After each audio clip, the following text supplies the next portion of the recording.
Welcome to Let's Talk About Health, an informational podcast that gives you insights on health and fitness from experts themselves that you can apply directly to your own personal health and fitness stories. Come join me today to hear all about what they have to say on health and fitness. All right. Finally. Hi, Bhavna. I'm glad it finally worked. I am so sorry about that. That's all right. Sometimes technical difficulties ensue. Yeah, I'm so happy that you took out the time. I know it's holiday seasons, there's Christmas around the corner, but thank you so much for taking the time out and speaking with me. Definitely. Thank you for having me. I appreciate it. Yeah, I'm excited. I saw a few of your videos and they were so inspiring. They were so exciting. And I was like, okay, I have to speak with him. I'm glad to chat with you. Yeah, I've seen some of your videos too, and the other individuals who you talked with and everything. They're always so interesting. So I'm glad we can chat. Yeah. So let me just introduce you. You have so much of experience. So today here with us we have Peter, and he has an experience in fitness, in coaching, in gymming, nutrition, exercise, whatnot. So thank you so much, and I love your work. I really look forward to see what's next with you, what's going on with you, and what are your thoughts and inspirations on fitness. So let's dive in. Definitely. That sounds great. Let me start by asking you my first most favorite question. What is health and fitness? That's a good question. For me, health and fitness is really what allows you to do what you love to do in life. So it's different for everybody as a result because we all have different interests. But health and fitness is what enables us to do the things that we want to with our loved ones and for ourselves, whether it's, taking your kids out and taking your son out biking, for example, or maybe it's, going to the gym to get a workout in or going skating. Health and fitness is what enables you to do the things that you love to do without your body and your physicality being a limitation to what it is that you want to be able to do in your life. Right. That's a very different view. I have never heard that you should be fit for your loved ones and for your family, and that also plays a big role. We don't talk about it as often, but we should. Definitely. And just fit for yourself too. Like we owe it to ourselves to be fit and healthy because each of us has dreams, and many of those dreams can't be achieved if we're not sound in mind and sound in body. Right. What drove you to this fitness? What was the inspiration behind going into fitness? Yeah, so man, I think that started probably at least 15, 20 years ago when I was just a kid at that time. I mean, I had never been very athletic when I was younger. I played sports and, soccer and hockey and stuff like that growing up. Right. Um, but I really wanted to have a higher level of fitness to, do better in sports at that time. And just, get a little bit more competitive in that fashion. And that led me to, working out and like intentionally trying to work on strength or work on endurance and such. And that kind of led me to the fitness space originally with working on my health and my abilities. And then over the years, just wanting to share it with others, seeing others struggling with their health and fitness journey, not knowing where to start, and things being just overcomplicated by, lots of the influencers that we see on social media that can make things seem a lot more complicated than they really need to be when it comes to being healthy and being fit. So I think, like in a nutshell, that's kind of where my interest came from. Yeah. Talking about social media and influencers, how much do you think we should take from them, and what is the parts that you should leave out of your routine? Or like for me, if I wish to start going to the gym today, or if I wish to start CrossFit, what are the things I should take from these influencers, and what negativity I should just drop? Yeah, that's a good question. I think when we're thinking about social media and what we allow into our minds, we need to have a filter that we set up, and we need to critically analyze what's coming at us because there's lots of information every single day. But if you're following influencers with regards to like health and fitness in that area, Right. if influencers are constantly putting out a new way to exercise or a new way to eat or a new supplement that's, going to change everything for you, then that's something that should set off an alarm bell in your head that there can't always be something new that's groundbreaking in all of these areas. Like health and fitness is quite basic, when we get down to it. There's Mhm. not always a new way to do things. Sometimes just making it simple is the Yeah. best way for people. True. We try to make it so complicated. I lose my mind looking at such videos at the gym where you're such new. I have not even heard about those exercises, those techniques, and I feel intimidated sometimes. I'm like, okay, should I do it? It looks exciting, but is it the right exercise? What will it help strengthen? So it can be very intimidating.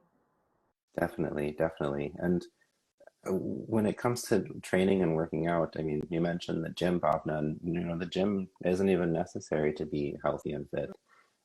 We can be healthy and fit by exercising in our homes or just, getting outside, using your body or using simple equipment like some bands or just an easy way to stay healthy and fit. We don't have to go to the gym and do any crazy workouts. We can do it at home 30 minutes a few times a week, and it makes a big difference for a lot of people. That's me. Working out at home because always running back and forth, work, social life, and that's just me. I'm like, okay, the home is where I'll do yoga, I'll do a little stretching, I'll do a little strength. I have weights here, so that does help. I have the stretchy bands and a few PT equipment, so that helps.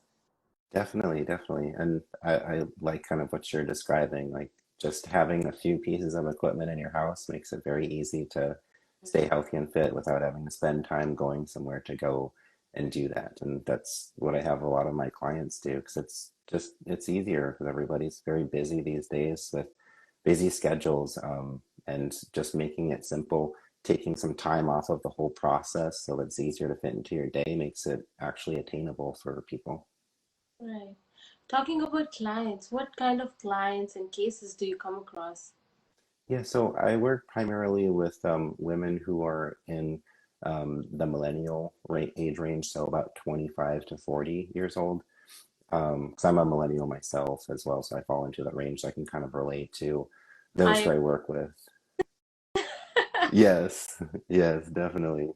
And yeah, I work with women who are, some are looking to, lose some weight, for example, and tone up and maybe in turn kind of help with their joint health and everything. And others are looking to improve things like energy and cardiovascular health just to be able to do the things that they want to in life, like we were talking about earlier, and keep up with their kids.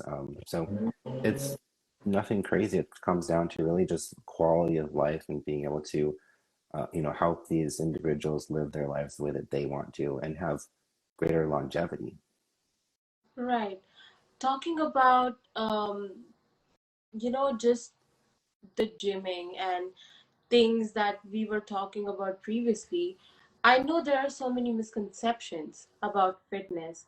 How do you approach those misconceptions, and what are a few misconceptions that you come across while you're talking or consulting with your clients? Yeah, so when it comes to misconception, I think there's a lot of re-education, I guess you could say, that's required, and a lot of simplification, kind of like we were talking about previously, Right. um, that's necessary. And with my clients and other prospects that I talk to, um, I see a lot of people who get caught up in different diets, whether it's ketogenesis, the keto diet, for example, or there's every month there's like a new diet that comes out with a new name.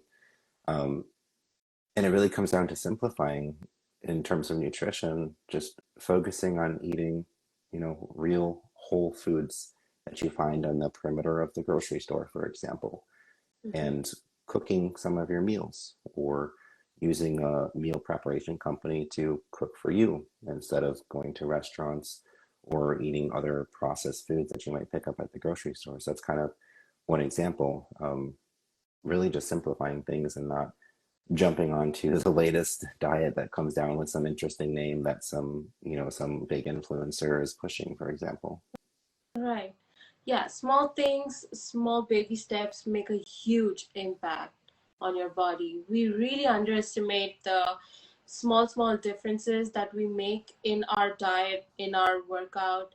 That's what I think I was talking to one of the guest speakers in my previous sessions, and we were discussing how just taking the stairs instead of the elevator or the escalator, that makes a huge difference. Definitely. And another simple fix there, just to like incorporate more activity into your daily life, not just working out, is if you work in an office, if you can get a standing desk, like that's a great tool, because then you're forced to kind of rock from side to side, and you're more likely to go get up and walk to the restroom or walk over and talk to a coworker, for example. Just small little kind of behavioral changes can make a big difference. Right. How do you keep your clients motivated and inspired? I know the New Year's is coming. We all have resolutions, and 90% of us want to start getting fit, want to work on our bodies. I am one of them. I have decided I will go and work out a little more, or I will focus on my self care, on my health more than I used to before. But January passes, February passes, and I want to quit. How do you prevent that from happening? Yeah, so with my clients, it doesn't necessarily come down to motivation and inspiration. Those things are important, but they can be fleeting. It really comes down to discipline and establishing the habits that are necessary to Right. be successful for the long term. And initially, what I like to do with my clients is I like to tie down what their why is for pursuing whatever health and fitness goals that they have. And then once we've established that, that's something that we can return to when they're not feeling motivated, or they just are having a bad day, or just things are not going well at work and it spills over into everything else. So having that why established and then coming back to it is very helpful. And on top of that, it's continuing to do the workouts, a few times a week, continuing to work at preparing your meals and doing that repeatedly so that it becomes a habit. So it's easier. It's something that is second nature. And I support my clients by, giving them simple recipes to cook, for example, that take, a few minutes, and also, reminders and encouragement for their workouts as well. So just things like that really is what helps my clients to kind of keep on track. That's such wise words.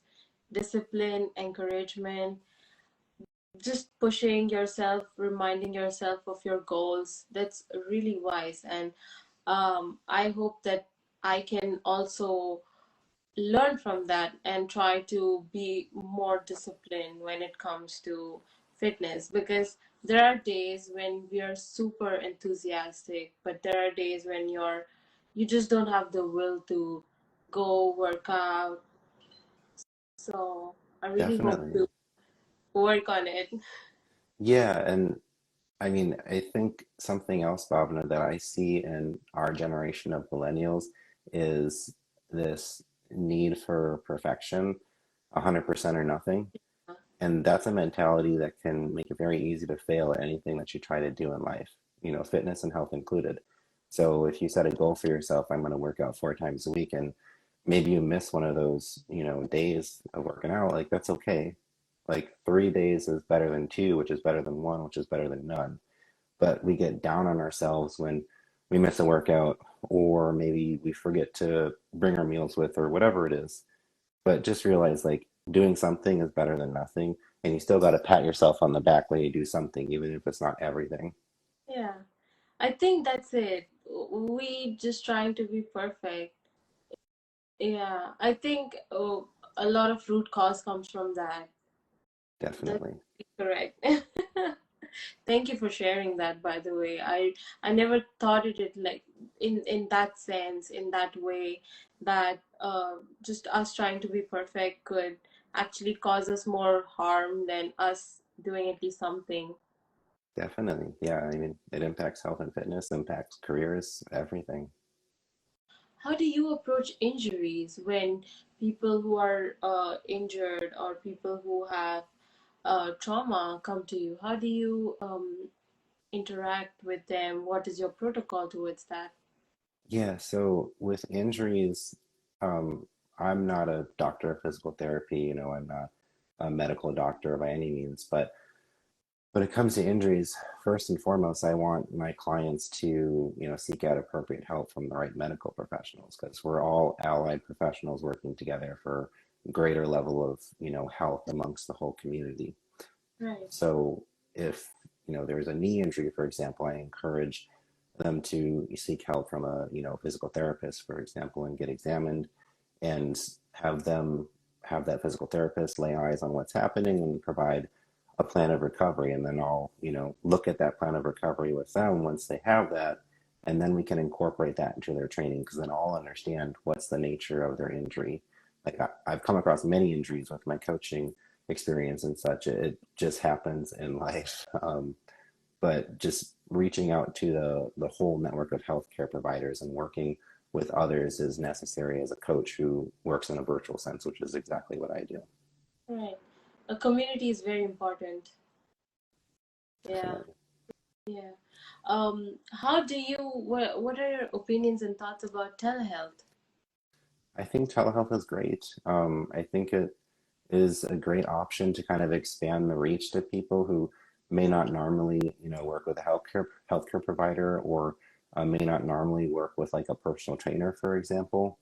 Um, and it allows for, I think, quicker contact, more immediate contact rather than waiting to get into a doctor's office or waiting for your next, personal training appointment with your personal trainer at the gym. So it makes it a lot easier, I think, to keep up with clients and their health and see where it is that they're at and guide them with regards to where their current state is with what they need help with. So I think it's a great tool in that sense. What do you think about strength training? What would you rather recommend, strength training or like weightlifting and like really going hard with weights, or you would also have a good balance of flexibility, stretching, relaxing? What's your thought about that? Yeah, so it's all in moderation, and those pieces they all come together for overall holistic health. And I think strength training, training with weights, or any type of resistance, whether it's bands or whether it's dumbbells, for example, is important for everybody, unless you have some sort of pre-existing condition that is quite severe in nature. Um, but it's important. Strength training is important because of the metabolic effects that it has on your body with regards to raising your metabolism, increasing bone density, increasing the health of your joints and such as well, which is important as we age. And then flexibility is important as well to help with avoiding injuries and allow us to, function and do movements in daily life with reaching and picking things up and such. So they all really go together. And I prescribe strength training, flexibility to my clients, and cardio as well for cardiovascular health. Right. Very well put together. I love that. How do you usually try to plan their protocols, or how do you manage to balance the sessions with flexibility, cardio, strength? Is there a ratio, or it's definitely individual? It will be different from individual to individual, but do you have like a set protocol to it? Yeah, so it's definitely individual. And in a sense, I have like a set, I guess you could call it a framework for what I do with my Right. clients. Right. Everyone's different, and there's different levels of strength training and different levels of flexibility and different levels of cardiovascular training that each person is going to need based off of where they're at and also what the goals are that they have for themselves. So all of my clients, they participate in some level of flexibility training, some level of strength training and some level of cardiovascular training. Really depends on the goals, but for flexibility, all of my clients do some level of stretching every single day. And for some, it's more involved, others, it's less. And then strength training, usually at least 2 to 3 times a week for most of my clients. And cardiovascular training is, usually around 3 to 4 times a week, if not every single day, which can be just walking, for example. How do you do warm up and cool down? Do you think it's very important? And what do you do? I want to know the techniques basically. Yeah, so with my clients, it's more of like an active warm up for the warm up portion, All right. meaning that for the first movement, for example, that they're doing in their workout, they're going to use lighter weights just to kind of make sure that everything feels good in the muscles that they're working, that the blood gets into the muscles and joints and they kind of warm up. And then after that, it's time to, move into heavier working weights that are challenging, for example. Right. Did you have any role model while you were uh, starting your practice and when you found your love for fitness? Yeah, honestly, it's going to sound silly, but it was Arnold Schwarzenegger who I looked up to initially. Um, from his career with bodybuilding and then with acting and then with politics. Um, but just with all that he's accomplished, he is somebody who inspired me. And some of his, training techniques and such, they were really interesting at the time that really got me into health and fitness. Maybe not the best things to do, now that I have much more knowledge, but definitely Arnold Schwarzenegger, I would say.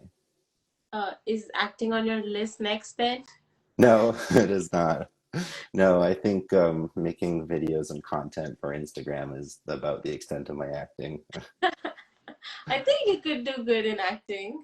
Like Oh, I don't know. a star. Who knows? We'll see. You never know. So we're open to options.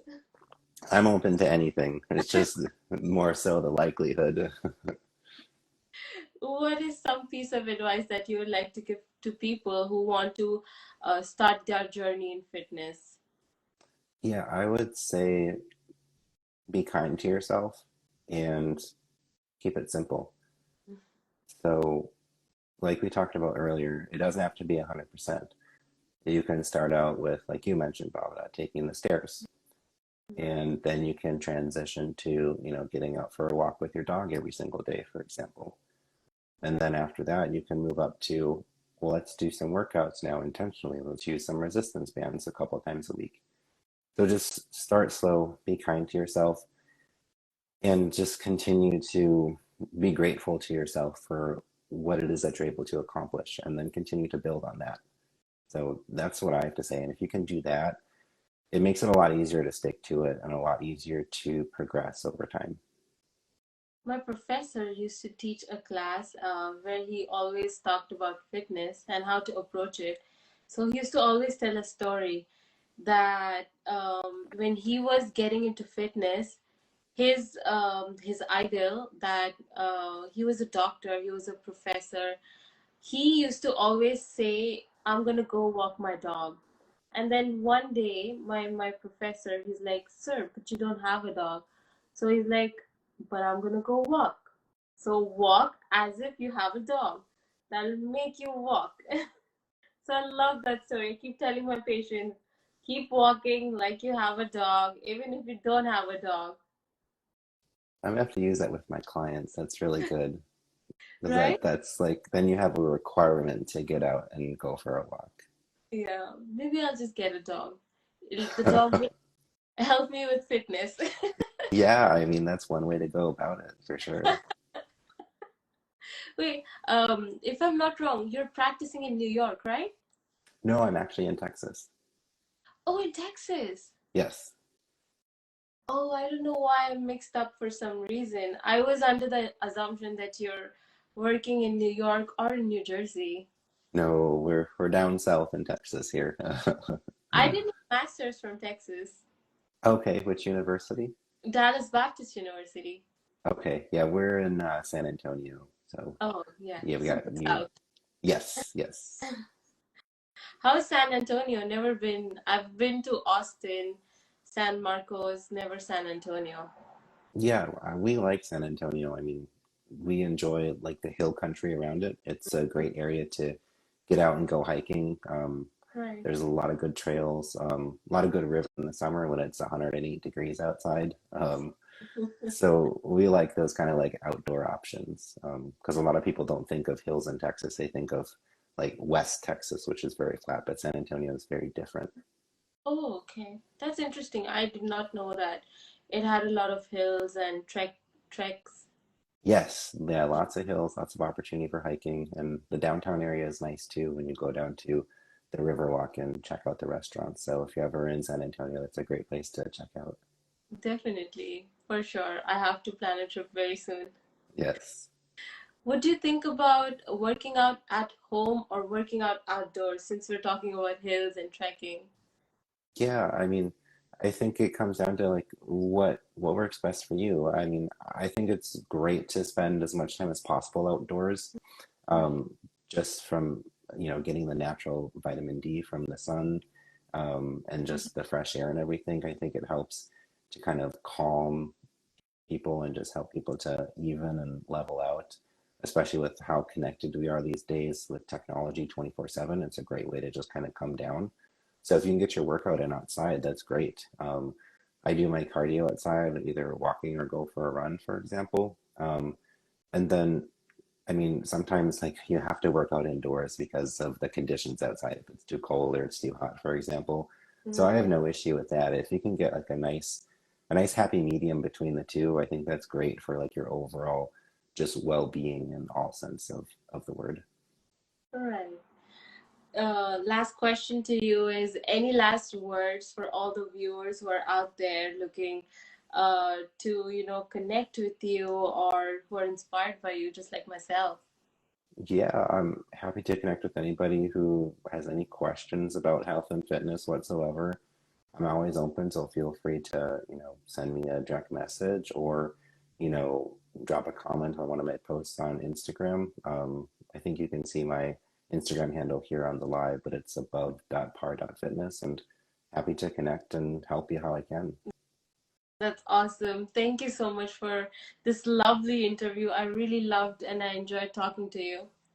Definitely. Thank you for having me, Bob. And it was great to chat with you as well. Sure. Have a lovely night and say hi Thank to your you. kids for me. Definitely. Yeah, I can hear them right now, so I gotta go check them, see what's going on. Okay. Bye bye. Good night. All right. Good night. Bye Thank you. bye.